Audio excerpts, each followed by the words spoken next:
I got my Singer 3115 in the treadle base. I actually made the base out of an old kitchen table and a short treadle mechanism, and just kind of slid it under there, hooked up the belt, and after a lot of fiddling, getting that machine cleaned up and oiled and working, it's doing pretty good. I've got it in the process of making one of these bags, and it seems to be doing a good job. So I'll move the camera and show it doing some stitching. One sec. So this machine it's different than a home machine. This was intended to be a light industrial machine. A lot of times you'll see these for sale, and the seller will say, you know, heavy-duty leather machine. This was never intended for that purpose. This was sometimes referred to as the tailor machine. So it's made to sew clothing, but you can use it for free motion quilting. It takes different needles. These are dB by 1, and the difference is they are round. Instead of having a flat side, they're round. So you have to be a little more fussy when you set that needle so that you get it in the right way. You know, the flat side on a normal needle for a regular sewing machine that you're probably used to, that flat side helps you to get it set in the right orientation. These don't have that, so you have to remember to put the little notch side on the inside and do it that way. But anyway, that's the kind of needles. To do a free motion quilting, I originally bought this foot, and you know, it's that kind where the lever goes up and down over the needle bar, and it works pretty good. But I found one that I like even better, and it's a much more it's a better quality, and it is actually a Juki. Let me see if I can get that into the frame. It's a Juki TL series, and it fits the Singer 3115 perfectly, and it's just better heavy-duty quality. I'm not afraid that it's going to bend up and fall apart. These work fine, but they're not really well made, I don't think, and I've had them fall apart. This little pin comes out and they get loose and wobbly. I don't feel like this is going to happen on this one. So that goes on there and screw it on. I do have my sliding mat under the work there, and let me bring up my thread.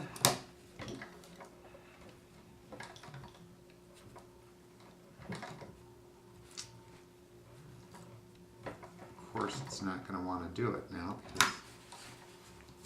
because you're watching.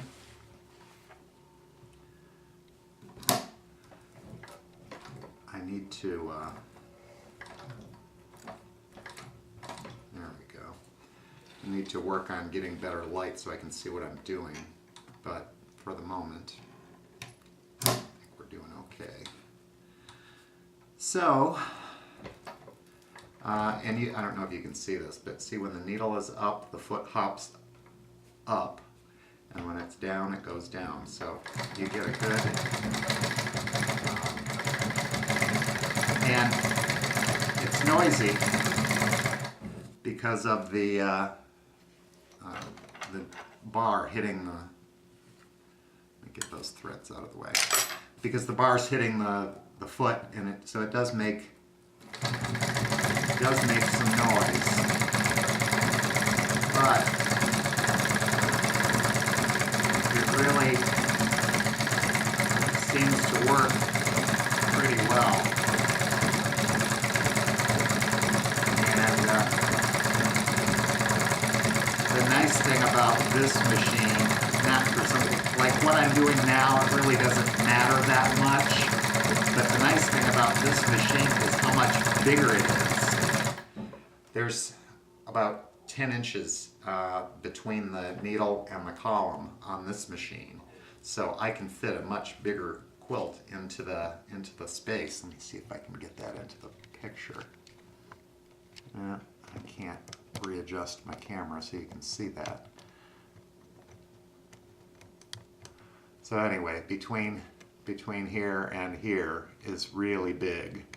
So it does make the ability or the ease of getting a really big quilt in here, it's a lot better. The Singer 15 is one of my favorites to quilt with, but they're quite small by comparison. So that's why I was interested in getting one of these, so that I could do bigger quilting. And so on this I'm basically practicing and learning the ins and outs of the machine. Everyone's going to be a little different, so they're all going to feel a little different and behave a little different.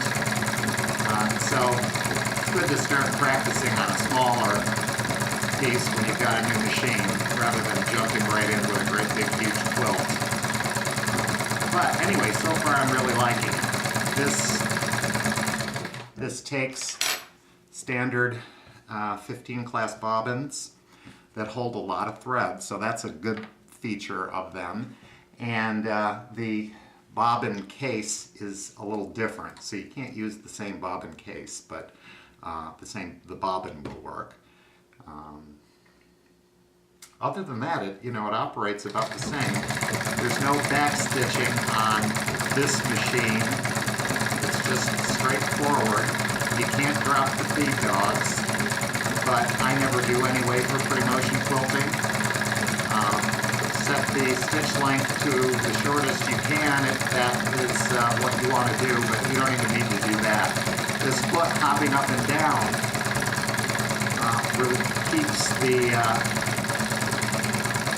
the fabric from really getting caught on those feed dogs.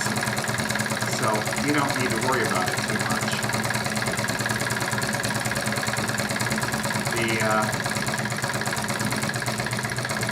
The only thing that I'm